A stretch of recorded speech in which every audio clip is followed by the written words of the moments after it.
he's not being whisked off on the plane tonight. We'll still have a little more time. We have a wonderful presentation by Brandon. He befriended June. You will hear his story. He's been such a godsend to me in this whole thing with having to deal with losing June and the family and the neighbors and getting to make sure she was safe and everything was going well. I'm just so thankful for that. It's been a great emotional support, and he cares for June deeply. I feel fortunate that you do have him, myself, and all these people here. Everybody loves you deeply. Please welcome Brandon with his presentation. I love it. Well, yes. Well, you like to, well, if anybody knows Julie, knows she likes to talk, right? Yeah. That's why June and I got along so well, because I also like to talk, right? So there was a lot of, so basically what happened was, is I came in to June's life a couple years ago, actually Angel and I. We are local to Santa Ana area, and we door knock on houses trying to, buy properties and that kind of thing. June's house was the next one we knocked on. We knocked on her door, and she answered and instantly invited us inside.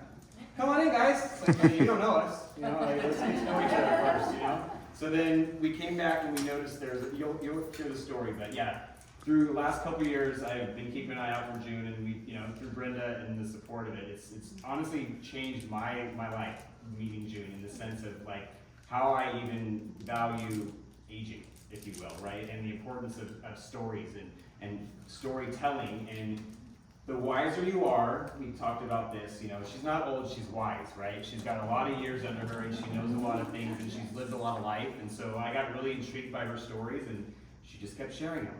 So we're just going to give you a little take on what we did over the past couple of years, and hope you guys enjoy. And if you can't hear it, I'll turn it up, and can't hear it.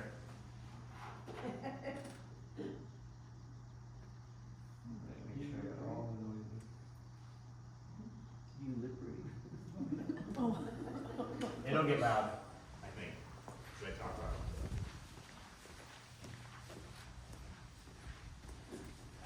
June Ashton, what an amazing lady, right? Let's just start by saying that. I had the honor of coming into this house right here and documenting her story. We spent hours together. June would tell me stories about being the oldest of 7, being in the military, meeting her husband, moving to California. We learned all kinds of things about June's life, but what's really great about it, I got the opportunity to document June's story, and we're going to go ahead and share that with you guys now. So please enjoy June's life.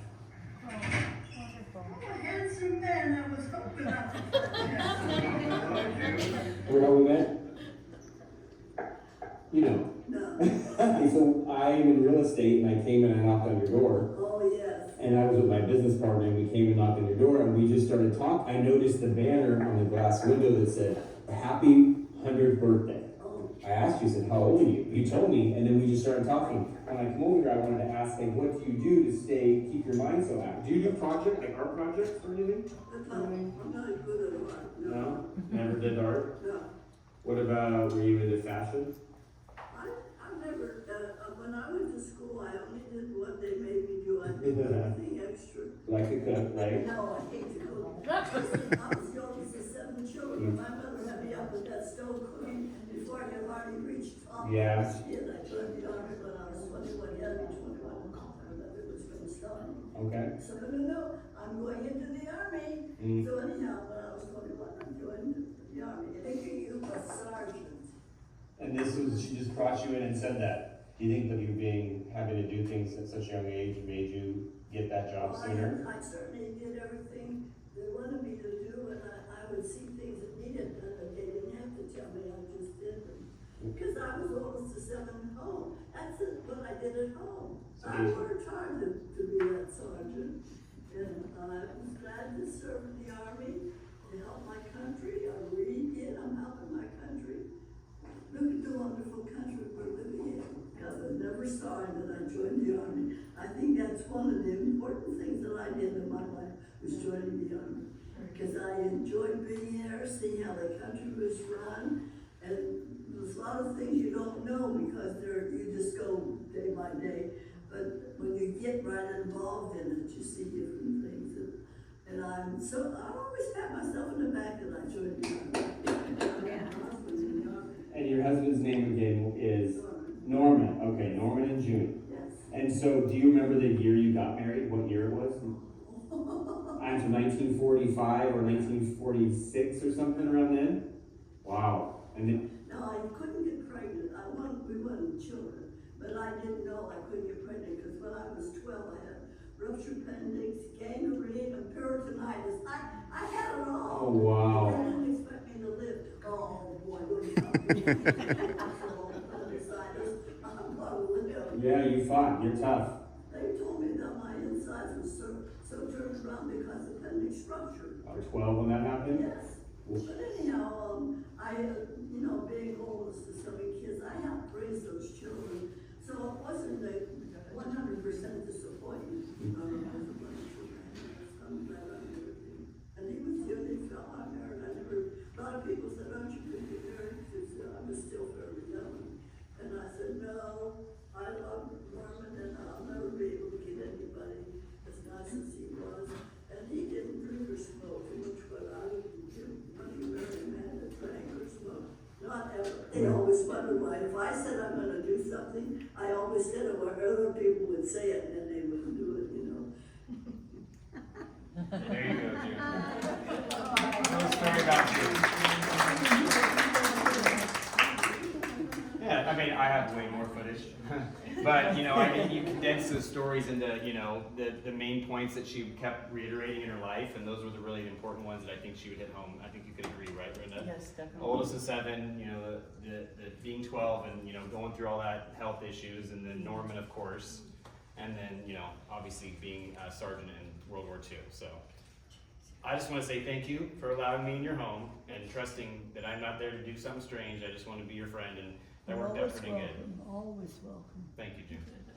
Thank you, Brenda. Nice to meet all you ladies and gentlemen over here. You've got a good support system, so it's very nice to see that, Thanks I for have a sharing. question. Yeah. Thank you. Her last party, she had someone come in and sing?